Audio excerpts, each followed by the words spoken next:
Alright, 2013 Ford Escape 1.6 turbo 4-cylinder water pump replacement. At the beginning I thought that's external water pump, which it is already, but this part, it goes behind the timing belt, and the tensioner for the belt, timing belt, it goes all around that. Basically you have to remove the timing belt on that one, which is the tensioner that I already did. So the simplest way to avoid the extra time and extra job, not to remove this one, I just put it on top of the center. I mark that, as you see the marks.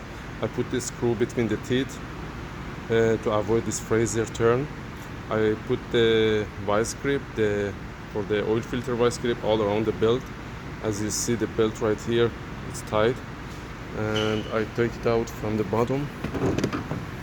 So the belt is released from the bottom, and it will give you enough room to take the water pump out. And I'm gonna install the new water pump right here, put it back together. And I forgot to tell you, I already marked the teeth for the crankshaft also. So I'm gonna put everything back together, make sure the belt is tight enough, and we should be good to go. Thank you guys for watching.